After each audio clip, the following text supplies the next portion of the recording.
Well, welcome back to another week of What Would Love Do?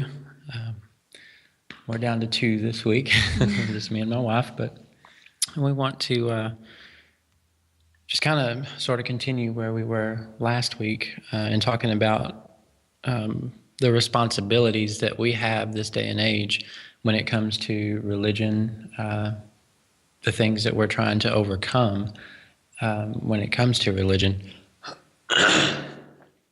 Excuse me. But last week we talked about having all sorts of things to blame on why we did things the way we did. We could blame God, we could blame the devil, there were just so many excuses to put, or things to put blame on, and why we thought a certain way or did certain things in religion. And just want to kind of continue in that direction a little bit. When you think of the responsibility that you have towards our children, what are your thoughts on that as far as their upbringing and where the direction they should go? I think that, I feel 100% responsible for them,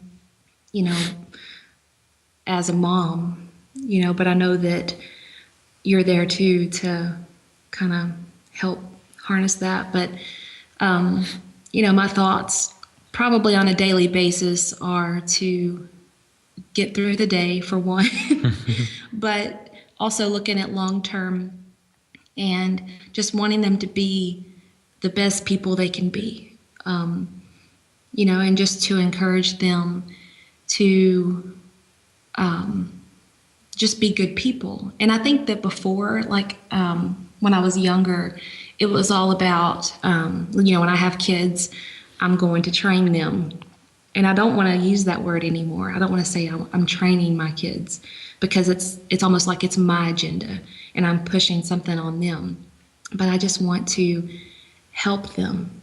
And they're already who they are going to be.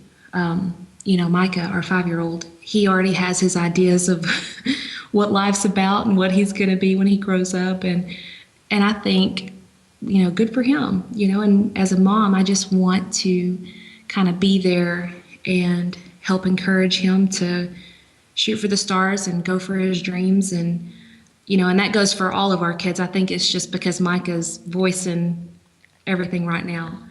But, just to be good people, as a mom, that's what I want the most out of my kids. It's just for them to be, good functioning adults one day.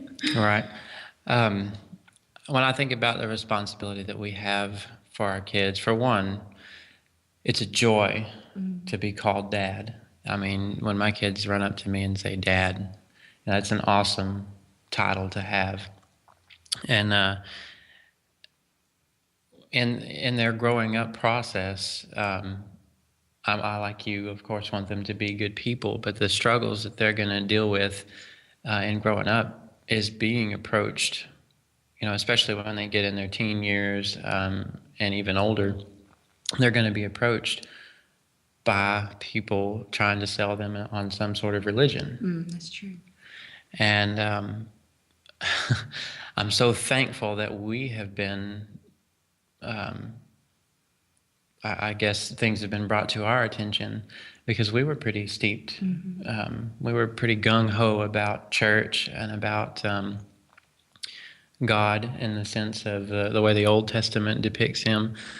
But that, I'm thankful that has been stopped. And at a young enough age to where our children, they don't have to hear any of that from us. They don't have to, we're not placing any of that on them. Right. We're able to just do like you said and just encourage them to be who they are. And without training, I mean, the word train, when I think of, when people say training children, it sounds like training a dog or something, Yeah. I mean, I realize you train for certain jobs. When you go into the military, you train. Train is a good word, but not for children. I mean, you let your children grow up, and you're there to to be a guide for them. Just a kind of bumper. Right. Be the bumper to, hey, Yeah. don't go that direction too far. Yeah. You'll get hurt, Yeah. But you allow them to grow and to mature. But the importance of where we are today in this process, on this journey with the New Covenant group, is to prepare them for when they're older and when they're confronted with religion. Mm-hmm. It's already odd enough when people ask what we're about. Why aren't our children involved in certain things? Why aren't we pushing our children into the functions of the youth functions, the all of the community events that the local churches are involved in? It's not really a challenge. I mean, we can openly discuss with people what's going on, but it's a little difficult for our kids. I want them to be involved in things. I want them to have friends and do positive things. I just don't want them to be negative things involve religion. Right. So anyway, I guess my focus in this is to plan for the future. Our kids are our future. Mm-hmm. I don't want them to go in a negative direction. I don't want them to be pushed into a religion where, it's all based on what one book says. I believe the title of our show from last weekend, the week before, was Moving Away from the Bible. Mm-hmm. And I kind of like that title because that's what we're doing. And I'm not saying that we completely forget about it. There's, it is what it is, and there's some good things in there. But to live by it and say that it is 100% accurate and it is the Word of God, and that's not true. It's nonsense.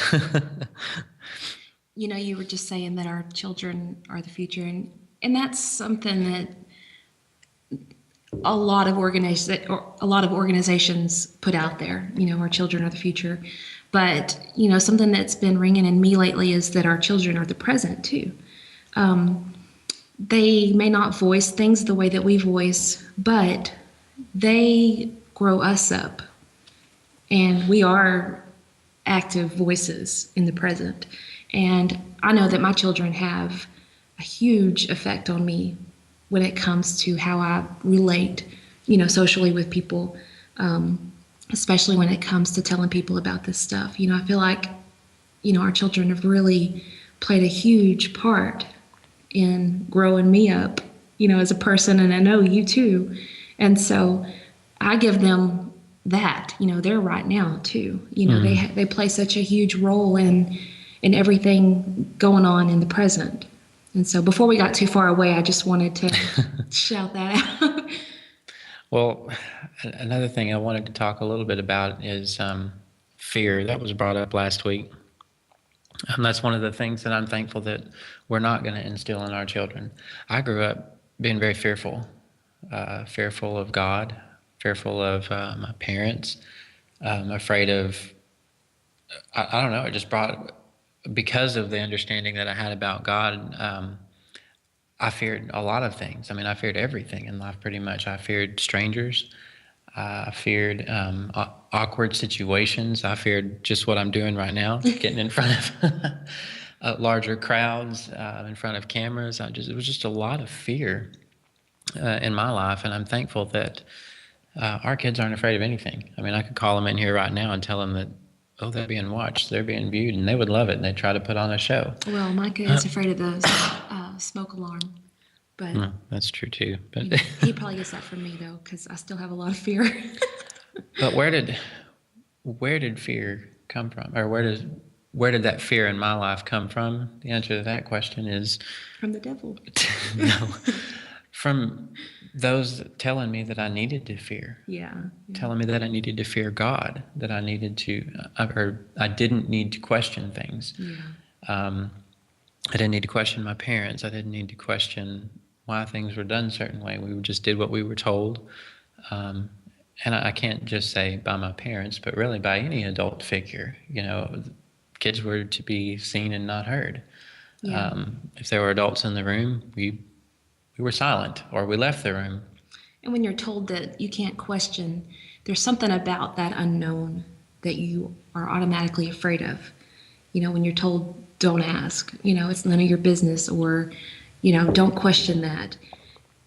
As a child, especially, you automatically just start thinking, oh my God, what is, what are we hiding from? As a kid. Mm-hmm. And so, fear is instilled even at that young age when you're told, it's none of your business, or don't question that. It's none of your business, So is that what you're referring to? Just being left in the dark a lot, and that being where the fear is coming from? Well, you were saying a while ago that our kids are our present, and I said that they're our future, and I don't think we're disagreeing on either one. I mean, they're the present and they're the future. But I guess speaking of fear, I don't know, it had played such a large role in my life. And I'm glad that we're not going down that road with my kids. Mm-hmm. Basically, is what I'm saying. They're not going to get that from religion. They're not going to fear God. They're not going to fear us. Right now I could say that, I don't want this to sound terrible, but it's just a thought that's in my mind. We are God to them, because we're guiding them. Mm-hmm. We're loving them. We're assisting them as they grow, as they mature. We're providing food. We're providing clothes. We're loving them. We're everything to them. Yeah. And I guess the fear that I'm in reference to as a fear of God was really a fear of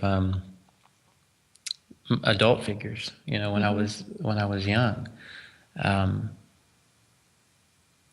that God's, I can't see him. I can't look around and say, oh, there he is. That's what I need to be afraid of right there. That fear came from somewhere. The people who were representing him. Right. And my kids don't fear me. And I don't know if I'm doing a very good job at expressing what's on my heart and my mind right now, but my kids aren't afraid of me. Mm-hmm. Therefore, they're not afraid of God. Right. They're not afraid of that, of any type of idea about who he is. Mm-hmm. And that's another responsibility, is that we play that role in their lives. We're their parents. Like I said, this sounds silly, but we're God to them. Yeah. Because what God is to me now is more than he ever was before. Yeah. He's one that simply loves, and that protects, and that heals, that provides, that makes sure his kids are okay. And he lets us be who we are. Mm-hmm. He lets us be individuals. And he's not mad about mistakes we make. He's not upset with us when we slightly go down the wrong path, or majorly go down the wrong path. Right. He's not there with a staff and rod, right, to beat us back in the right direction.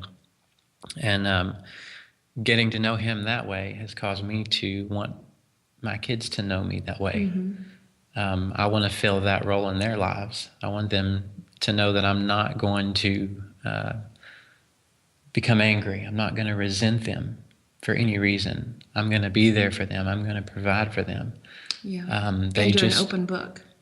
They just need to be who they are. Yeah. And we get to sit back and watch and enjoy. And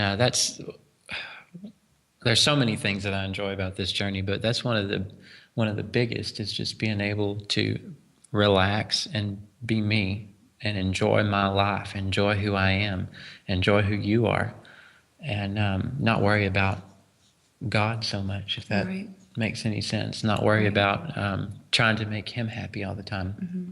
I can focus on making you happy. Mm-hmm. I can focus on making my kids happy. Yeah. And on just sharing with everyone around, truly enjoying life, and not having to worry about pleasing some higher power and making, praising him. Did I praise him enough today? Have I complimented him enough? Have I told him thank you enough, or that I love him enough? Instead, we can say, I love you, and Micah, Hannah, Grayson, I love you. And we can put all that focus on them, because that's what it's about. And, I can see just such a huge shift in the way our little family was. Every time I talk, you cough. I'm sorry. I'm kidding. But I could see this huge shift in our little household when we took the focus off of up and brought it down to us. You know, we're putting our focus where it needs to be, and that's on one another. And you sounded maybe a little awkward earlier. You were saying, "Oh, I hate to say that," but I understand you're just wanting people to understand what you're trying to say. And I think it's because of the way we were brought up in religion. How The way dare we you were told compare yourself to God? to view God. He Yeah. was so awesome, and so Yeah. which he is. I don't have a problem with saying that. Right. But We're awesome. It was too. that we're awesome too. That was the comparison. Is he's so awesome and we're dirt. Right. We're nothing. Right. We're worthless. But we're awesome as well. Yeah. And it's okay to say that. And it's okay for my kids to think I'm awesome. But And they do. I don't require that of them. They don't Right. have to think I'm awesome. I'm not walking around just wanting my kids to compliment me and build me up and make me feel good. That's my job to them. I want them to feel good. I want them to be who they are. I want them to say, I'm an awesome kid. Right. No matter how loud they're being in the moment or Right. whatever, I want them to know that they are awesome. Yeah. They're great kids. Micah's birthday was the other day, and I posted that picture on Facebook of him and just wrote a little something, and I can't remember everything I said, but one phrase I did type was, he's perfect in every way. And I think that people who don't understand this would argue with that and say, you're calling your 5-year-old perfect. I mean, there's no way, because they're taking perfection to, like they view God, that type of perfection or whatever. But I do see my son that way. I do see him as perfect. I see you as perfect. And that's the type of structure shift that I've seen in our family, is just that it's almost like new eyes. We can look at one another and see that perfection, and it be okay to talk about it, and to say, my son is perfect in every way. And I'm his mom. I'm not gonna call him out on his birthday, especially say, guess what he did? I love him. And, and that's just what this has all done for me, to see that perfection in him. And, just like you were just saying, we're not, how did you put it? We're not begging like we used to beg for God's, how did you just say? Well, I mean, we're taught that, we were, not anymore, but in religion, you're taught that all praise and honor and glory goes to the Father, all goes to God. Right. Right. It's all about Him wanting from us, Him wanting credit for everything that we do. I mean, what kind of dad would I be if Micah learns how to ride a bike and I'm like, guess what I taught him how to do? That's all because of me. Micah, you need to tell me thank you for teaching you how to ride a bike. Right. But any parent, I mean, I don't know of a parent that does that. When their kids learn to ride a bike, they're praising their kids. Good job, wonderful job. Look at what you're doing. You're doing so good. Yeah. And that was what I was getting at, was just that there's no force here. There's nobody telling us what we need to speak of when it comes to each other or our children. It's just that understanding, and the understanding of, of God and of one another, that allows us to just, see that perfection in one another and see that, those accomplishments, and it be all on you and it be all on him, and it has nothing to do with me, and it's not about me and what I'm saying. It's about, our children. So if that makes any sense. No, it does. And getting back to where we started, one of the negative things about religion, just one of them, is that they focus people in religion, at least, and I can't speak for everybody who's religious, but just all the circles that I've been in focus so much on the negative. They focus so much on issues, on problems that are going on. And it's like, you got to fix this. You have to fix that if you want to be right with God, if you want to be saved, if you want to make it to heaven, if you want to keep yourself out of hell, It's all focused on the negative. Yeah. And we're just the opposite. Mm-hmm. We focus on the good things. I know that I have problems. I know that you have problems. But the thing is we don't focus on those. We focus on the good things. Yeah. When you need help, I help you. When I need help, you help me. When our kids need help, we help them. But other than that, we're focused on the positives. Yeah. Positive, what's it called? Positive reinforcement. Building one another up. I do think that that's one of the better scriptures that we can find is building one another up in love. Mm-hmm. That's what it's all about. Yeah. It's not about focusing on the negative things, the negative issues. And that's a biggie when it comes to the differences between us and church, mm-hmm. is that we want to focus on the positive things, which in my book, everything is positive. Even problems are positive. They're learning opportunities. They allow us to experience life. we're not going to, if we don't get out there and experience whether we have an issue or we do something wrong or have a problem with it, we're not going to experience all life has to offer. Mm-hmm. If something's not working out, then we don't go down that road. If something's bringing someone else or causing pain or discord or hurt, we learn from that. Mm-hmm. But it's still a positive experience. Even, having problems can be made into a positive thing. Yeah. As long as you don't stay there and dwell in it, Yeah. It can become positive. Sometimes I think of the church like a ER or this fast-paced clinic. You go in, they tell you what's wrong with you, and they give you a prescription and you leave. Sometimes you get better, sometimes you don't. Mm-hmm. But it's always about diagnosing and telling people what their problems are.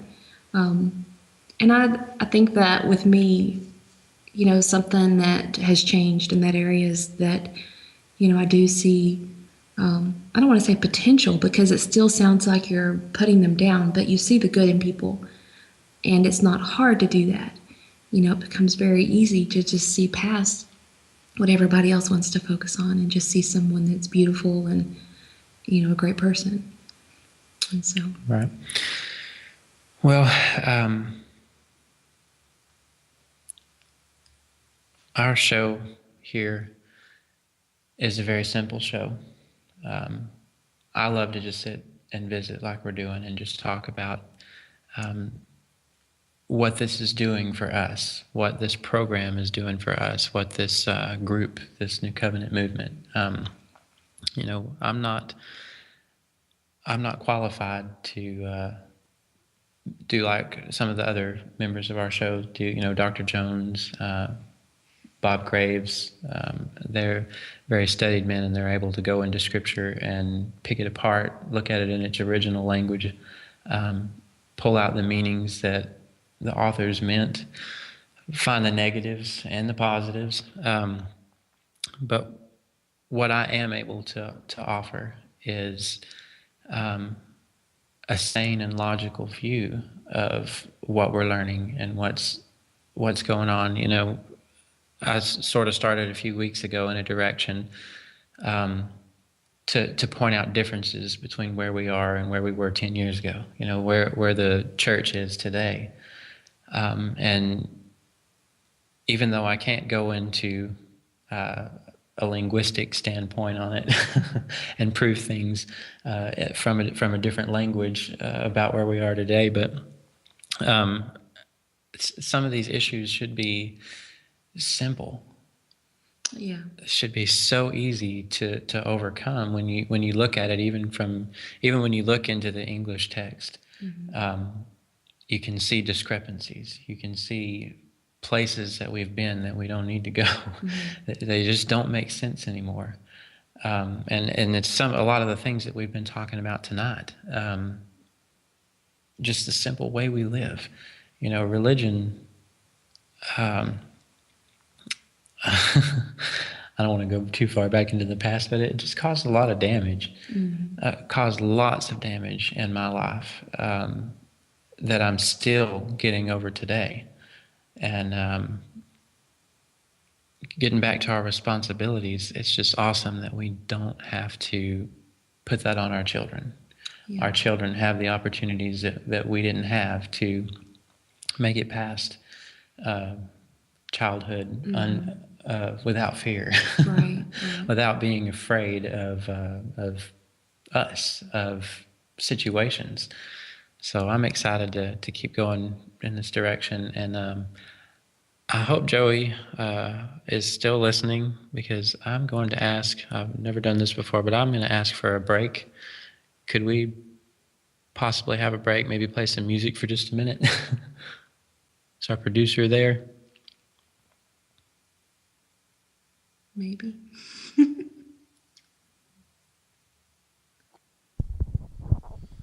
I understand that you guys need to take a quick break. Yes, please. Okay. Do we need to close the curtain? That's up to you. Just play some music for just a minute. Okay, let's play some music, and we're going to give these two some privacy while they take a break. And we're going to show some pictures of Matt and myself while we do that. We'll be right back. Guys, don't do anything until I tell you the curtain's closed. And all right, go ahead, close the curtain, Matt. All right, the curtain is now closed, so you guys take your break. We'll be right back. All right.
Ladies and gentlemen, you might be wondering what's going on.